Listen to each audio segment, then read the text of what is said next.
Welcome to Art. I'm Art Nico. This week we will be focusing on one color. Can you guess the name of this color? That's right, it's green.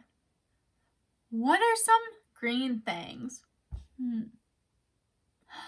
What about apples and broccoli, green beans, kiwi, grapes, limes, dinosaurs, frogs, lizards, snakes, leaves, trees, and mint chocolate chip ice cream.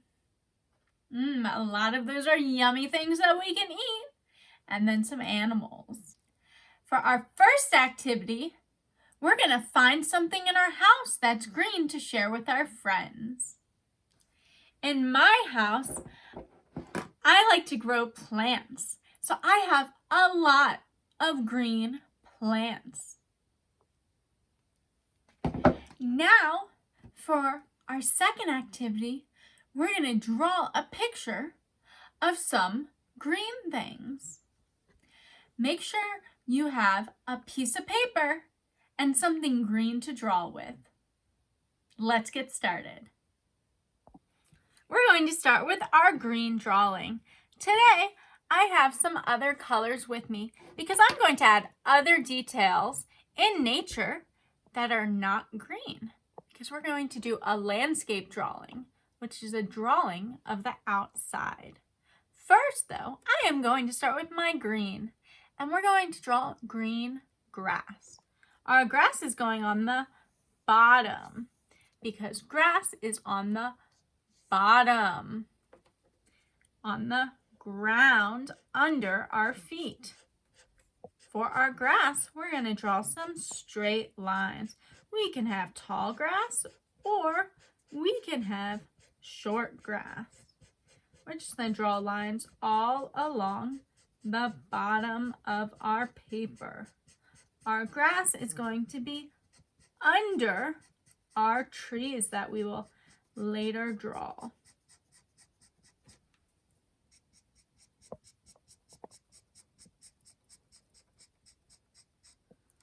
Now it's time to draw our trees. Our trees have a lot of green leaves, but our tree bark or trunk is brown. So I'm going to use brown for my tree trunk.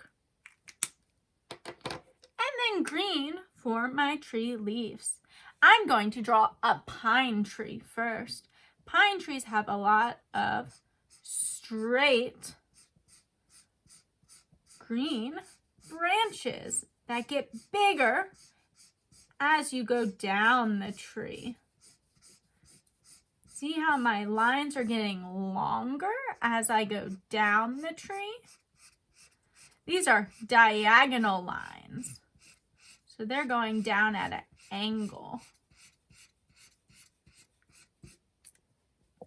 Now I can draw more trees, and this will be called a grove of trees because there will be lots of trees.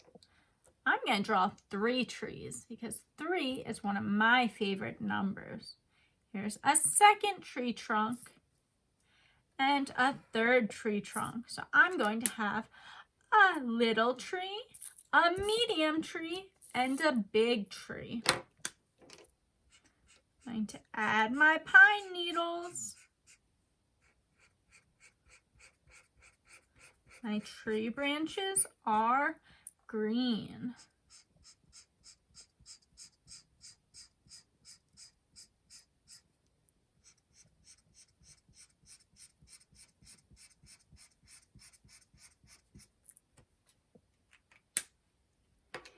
Now I'm going to add clouds in my sky. I'm going to use blue for this.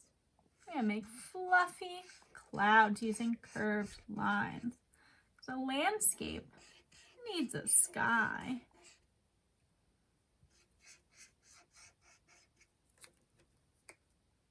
I'm going to add some more green things, which could be stems of flowers are green, and then we have some green leaves. And I can use a different color to draw a U, and then zigzag lines on top. It might look like a rose. Or if I want to do a different kind of flower, I draw my stem and my leaves. Then I can make the middle of my flower, and I can add oval petals.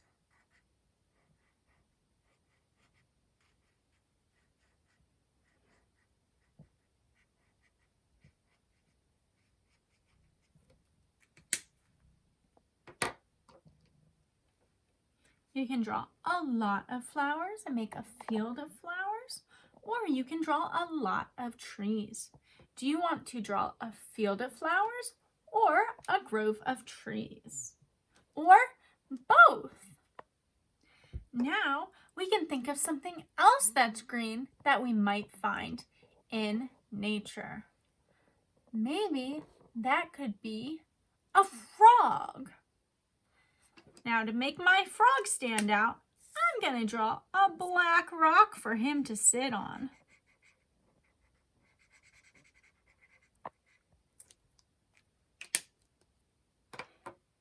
Now I'm going to draw a circle for my frog's body.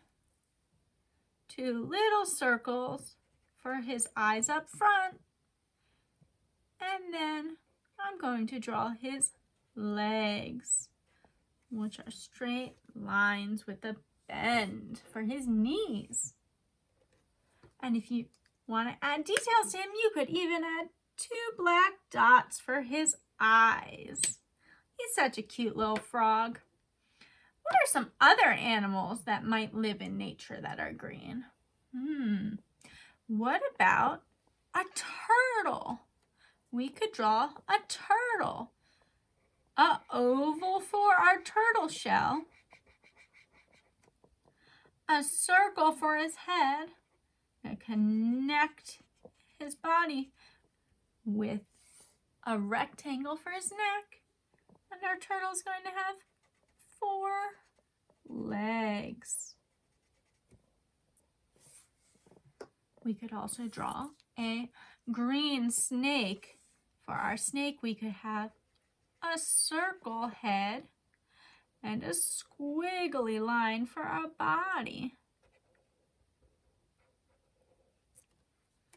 Now I'm going to add a little tongue for my snake. Snakes use their tongue to smell, so he's sticking his tongue out to smell what's around him. I'm going to add a little dot for an eye and add a dot to my turtle too. And now it's time for our third activity. Now it's time to write our artist statement. A real artist always signs their name on their paper and then writes about their artwork. If you don't have room on your artwork, you can grab another piece of paper and we can write our artist statement now. You can get another paper. You can write on the top of your paper, or you can flip your paper over. We're going to write our artist statement now. An artist statement is when we write about our drawing. So I am going to write, I drew a green frog, because that was my favorite part of my drawing. You can write about your favorite part of the drawing. I drew a green frog. And then I'm going to sign my name, Art Nico, because an artist always signs their name so that we know whose work it is. Ta-da! Great work today, friends! I hope you enjoyed creating. You can share your creations with me by email or at msartnicolette. I'm excited to see what you create, and I will see you next week.